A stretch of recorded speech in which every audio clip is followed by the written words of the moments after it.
우리는 평생 이렇게 배워왔습니다.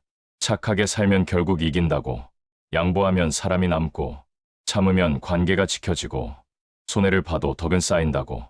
그래서 우리는 말을 삼켰고, 분노를 눌렀고, 불편함을 웃음으로 덮었습니다. 그런데 나이가 들수록 이상한 질문이 생깁니다. 왜 착하게 살았는데 남는 게 없지? 이 질문 앞에서 니체는 도망치지 않았습니다. 그는 아주 냉정하게 말합니다. 착함은 언제나 미덕이 아니다. 니체는 왜 착한 사람을 의심했을까? 니체는 선을 반대하지 않았습니다. 그가 공격한 것은 힘을 잃은 선함이었습니다. 부당해도 참는 선함, 무례 앞에서 웃는 선함, 자기 손해를 미덕이라 착각하는 태도. 니체는 이것을 도덕이라 부르지 않았습니다. 그는 이렇게 불렀습니다. 노예도덕. 노예도덕이란 강해질 수 없는 사람이 강해지는 것을 포기한 채 스스로를 위로하는 방식입니다. 나는 착하니까 저 사람보다 낫다. 나는 참고 사니까 인간적이다. 하지만 니체는 말합니다. 이 생각이야말로 사람을 가장 깊게 병들게 한다고. 이 착한 사람은 왜 항상 당하는가? 착한 사람의 특징은 분명합니다. 경계를 늦춥니다. 한 번은 괜찮다고 말하고, 두 번은 이해한다고 넘기고, 세 번째엔 화를 내지 못합니다. 그러는 사이 상대는 이렇게 배웁니다. 이 사람은 어디까지 해도 되는지. 세상은 착한 사람을 존중하지 않습니다. 세상은 선을 넘지 않는 사람을 안전한 사람으로 분류합니다. 니체는 말했습니다. 존중은 요구하지 않는 자에게서 가장 먼저 사라진다. 착한 사람은 자기 기준을 설명하려 들고 자기 상처를 정당화하려 합니다. 하지만 설명이 많아질수록 위치는 낮아집니다. 니체가 말한 강함의 진짜 의미, 여기서 오해하면 안 됩니다. 니체는 나쁘게 살라고 하지 않았습니다. 그가 말한 강함은 폭력도 이기심도 아닙니다. 그것은 자기 경계를 지킬 수 있는 힘입니다. 싫은 것을 싫다고 말할 수 있는 용기, 무례함 앞에서 웃지 않는 태도, 필요 없는 관계를 정리할 수 있는 결단. 니체는 이것을 힘의 의지라고 불렀습니다. 힘의 의지는 남을 짓누르려는 욕망이 아니라 나를 지키려는 본능입니다. 사중년 이후 착함은 왜 더 위험해지는가? 젊을 때의 착함은 경험 부족일 수 있습니다. 하지만 나이가 들고도 계속 착하기만 하다면 그건 선택이 아니라 습관입니다. 그리고 습관은 인생의 방향을 결정합니다. 니체는 말했습니다. 사람은 반복한 것이 된다. 중년 이후에도 계속 참기만 한다면, 계속 손해를 감수한다면 그 인생은 조용히 닳아 없어집니다. 그래서 나이 들수록 착함보다 중요한 것은 존엄입니다. 존엄이란 모두에게 친절한 것이 아니라 나를 함부로 대하지 못하게 하는 태도입니다. 니체가 폭로한 착한 사람의 비극. 착한 사람의 비극은 가난이 아닙니다. 외로움도 아닙니다. 그 비극은 자기 자신을 끝내 존중하지 못한 삶입니다. 니체는 말합니다. 자기 자신을 경멸하는 자는 결코 위대해질 수 없다. 착한 사람은 타인의 감정은 지키지만 자기 존엄은 방치합니다. 그러다 어느 날 문득 깨닫습니다. 나는 나를 가장 늦게 생각했구나. 니체가 말한 진짜 선한 인간. 니체가 말한 진짜 선한 사람은 약한 사람이 아닙니다. 그는 강하지만 절제할 줄 아는 사람입니다. 선을 넘을 수 있지만 넘지 않는 사람, 화를 낼 수 있지만 남발하지 않는 사람, 즉 선택할 수 있는 힘을 가진 사람입니다. 니체는 이렇게 말합니다. 강한 자만이 진짜로 선할 수 있다. 힘이 없어서 착한 사람과 힘이 있지만 선택으로 착한 사람은 전혀 다릅니다. 전자는 언젠가 무너지고 후자는 끝까지 존중받습니다. 오늘부터 기억해야 할 한 가지. 오늘부터 모두에게 착할 필요는 없습니다. 하지만 자기 자신에게만큼은 비겁하지 마십시오. 싫은 관계를 유지하는 착함, 상처를 숨기는 배려, 무시를 참는 이해는 미덕이 아닙니다. 니체는 경고합니다. 스스로를 넘어서지 못하는 사람은 결국 타인의 기준에 갇힌다. 마지막으로 착하게 살았는데 계속 지기만 했다면 당신이 잘못 산 게 아닙니다. 다만 너무 오래 자기 자신을 뒤로 밀었을 뿐입니다. 이제는 조금 덜 착해도 됩니다. 대신 조금 더 단단해지십시오. 그것이 니체가 말한 무너지지 않는 인생의 시작입니다. 그러나 여기서 한 가지 오해가 생깁니다. 이 이야기를 들은 사람들은 종종 이렇게 생각합니다. 그럼 이제 차갑게 살아야 하나요? 사람을 믿지 말고 혼자 살아야 하나요? 니체는 그런 말을 하지 않았습니다. 그가 경계한 것은 사람이 아니라 자기 자신을 속이는 태도였습니다. 착함이라는 이름으로 두려움을 감추고 도덕이라는 말로 비겁함을 포장하는 삶. 니체는 그 위선을 가장 경멸했습니다. 니체가 본 인간은 본래 약한 존재였습니다. 그래서 사람은 서로 기대고 서로 기대어 살아가야 합니다. 문제는 기댐이 아니라 의존이 될 때입니다. 착한 사람은 종종 이렇게 말합니다. 저 사람이 없으면 나는 안 될 것 같아요. 니체는 이 말을 가장 위험한 문장으로 봤습니다. 왜냐하면 그 순간부터 당신의 기준은 이미 당신 것이 아니기 때문입니다. 니체는 말합니다. 사람은 홀로 설 수 있을 때에만 비로소 제대로 관계 맺을 수 있다고. 혼자 서지 못하는 사람은 관계에서 항상 을이 됩니다. 항상 설명해야 하고, 항상 이해해야 하고, 항상 먼저 사과해야 합니다. 그렇게 유지되는 관계는 관계가 아니라 연명입니다. 중년 이후의 삶에서 가장 무서운 것은 실패가 아닙니다. 가장 무서운 것은 이미 끝난 관계를 계속 붙잡고 사는 것입니다. 니체는 말했습니다.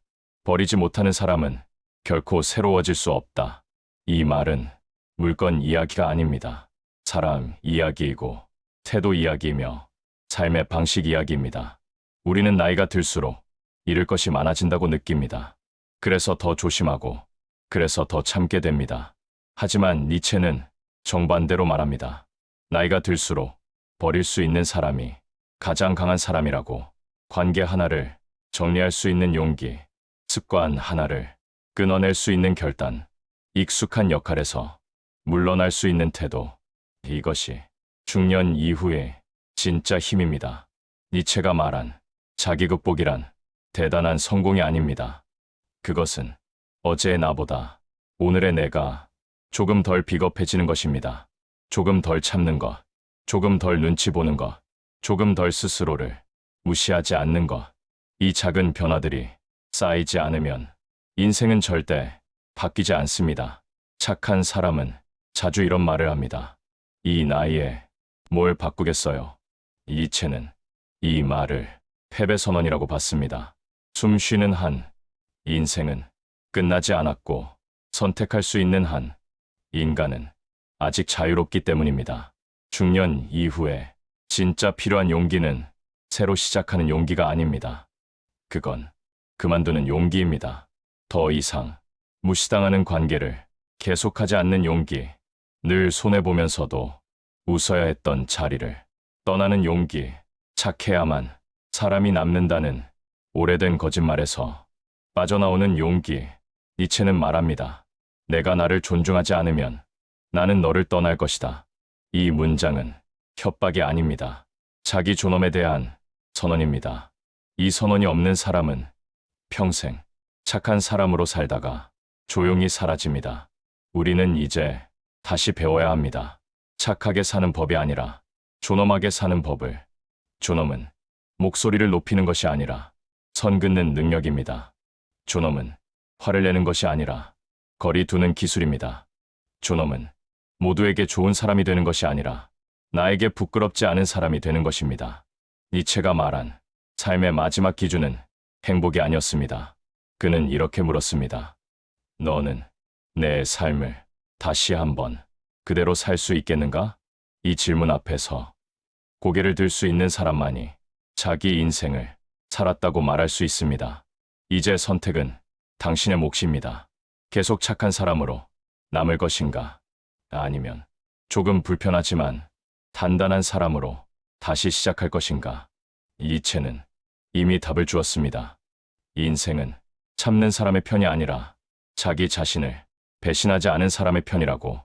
오늘 이 영상이 당신을 조금 불편하게 만들었다면 그건 당신이 아직 깨어있다는 증거입니다. 그리고 그 불편함은 변화의 시작입니다. 다음에는 더 단단한 이야기로 다시 만나겠습니다. 하지만 여기서 가장 중요한 질문이 남습니다. 그럼 나는 어디서부터 바꿔야 하는가? 사람은 큰 결심으로 바뀌지 않습니다. 사람은 매일 반복하는 작은 선택으로 서서히 달라집니다. 니체는 그것을 운명이라고 불렀습니다. 운명은 하늘에서 떨어지는 것이 아니라 내가 매일 고르는 말과 태도가 쌓여서 만들어지는 것입니다. 그래서 오늘은 너무 거창한 이야기를 하지 않겠습니다. 중년 이후에 진짜로 삶을 바꾸는 것은 화려한 목표가 아니라 작은 기준입니다. 당신이 앞으로 어떤 기준으로 사람을 대할지, 어떤 기준으로 자기 자신을 대할지, 그 기준이 바뀌면 인생의 결이 달라집니다. 첫 번째 기준은 설명하지 말 것입니다. 착한 사람은 자꾸 설명합니다. 왜 못했는지 설명하고, 왜 늦었는지 설명하고, 왜 그럴 수밖에 없었는지 끝없이 말합니다. 하지만 세상은 설명을 듣고 존중하지 않습니다. 세상은 태도를 보고 분류합니다. 니체는 이런 인간의 습성을 알았기 때문에 설명 대신 선택을 강조했습니다. 설명하는 사람은 상대의 허락을 구하고 선택하는 사람은 자기 기준을 세웁니다. 중년 이후에는 허락을 구하는 삶이 아니라 기준을 세우는 삶이어야 합니다. 두 번째 기준은 사과를 남발하지 말 것입니다. 물론 잘못했을 때는 사과해야 합니다. 하지만 착한 사람은 잘못하지 않았는데도 사과합니다. 분위기를 망칠까봐 사과하고, 관계를 잃을까봐 사과하고, 상대가 불편해할까봐 사과합니다. 그러면 상대는 당신을 좋은 사람으로 기억하지 않습니다. 상대는 당신을 쉽게 흔들리는 사람으로 기억합니다. 중년 이후의 사과는 품격이어야 합니다. 짧고 정확하고 2번 하지 않는 것, 그게 존엄입니다. 세 번째 기준은 싫다는 말을 연습할 것입니다. 싫다는 말은 예의가 아닙니다. 그러나 싫다는 말을 못하는 삶은 결국 예의가 아니라 굴종이 됩니다. 싫으면 싫다고 말하십시오. 지금은 어렵다면 이렇게 말해도 됩니다. 그건 제 방식이 아닙니다. 그건 제가 감당할 수 없습니다. 그건 여기까지 하겠습니다. 이 문장들은 싸움이 아니라 선 긋기입니다. 선을 긋는 사람만이 관계를 지킬 수 있습니다. 네 번째 기준은 정리할 사람을 정할 것입니다. 사람은 모두를 품고 살 수 없습니다. 젊을 때는 미련 때문에 품을 수 있고 열정 때문에 버틸 수도 있습니다. 하지만 중년 이후에는 품는 만큼 내가 닳습니다. 니체가 말한 강함은 버티는 힘이 아닙니다. 그는 떠날 수 있는 힘을 강함이라고 봤습니다. 마음을 찢으면서까지 떠나라는 말이 아닙니다. 그저 나를 계속 깎아먹는 자리에 더는 앉아있지 말라는 뜻입니다. 중년 이후에 인생을 구하는 결정은 누군가를 만나는 결정이 아니라 누군가를 정리하는 결정일 때가 많습니다. 다섯 번째 기준은 내 편을 만들 것입니다. 여기서 말하는 내 편은 사람이 아닙니다. 내 편은 내 안의 태도입니다. 내 편은 내가 나를 대하는 방식입니다. 착한 사람의 가장 큰 문제는 세상과 싸우는 게 아니라 자기 자신과 싸우는 것입니다. 겉으로는 웃지만 속으로는 자책합니다. 겉으로는 괜찮다 하지만 속으로는 무너집니다. 니체는 이런 삶을 가장 비참한 삶이라고 봤습니다. 왜냐하면 저기 밖에 있는 게 아니라 내 안에 있기 때문입니다. 그러니 오늘부터 딱 한 가지를 하십시오. 누군가에게 친절하기 전에 자기 자신에게 먼저 정직해지십시오. 나는 지금 억지로 웃고 있는가? 나는 지금 원하지 않는 것을 원하는 척하고 있는가? 나는 지금 무시를 참고 배려라고 이름 붙이고 있는가? 이 질문을 하루에 단 한 번만 해도 사람은 변하기 시작합니다. 그리고 여기서 마지막으로 니체가 던지는 가장 잔인한 질문이 있습니다. 너는 너 자신을 존경할 수 있는가? 이 질문은 남에게 묻는 게 아닙니다. 당신에게 묻는 것입니다. 당신은 당신의 삶을 보고 고개를 끄덕일 수 있습니까? 당신은 당신의 선택을 보고 부끄럽지 않습니까? 당신은 당신의 침묵이 비겁함이 아니었다고 말할 수 있습니까? 니체는 말합니다. 인생은 칭찬받는 사람이 이기는 게 아니라 스스로를 존중하는 사람이 끝내 이긴다고. 남들이 알아주지 않아도 괜찮습니다. 중년 이후의 승리는 박수가 아닙니다. 중년 이후의 승리는 내가 내 삶을 미워하지 않는 것입니다. 이제 이 영상의 결론을 조용히 다시 말하겠습니다. 착한 사람은 사라집니다. 하지만 존엄한 사람은 남습니다. 착함은 쉽게 소비되지만 존엄은 쉽게 대체되지 않습니다. 오늘부터 착한 사람이 되려고 애쓰지 마십시오. 대신 존엄한 사람이 되십시오. 그것은 차갑게 사는 게 아니라 단단하게 사는 것입니다. 그것은 사람을 버리는 게 아니라 나를 지키는 것입니다.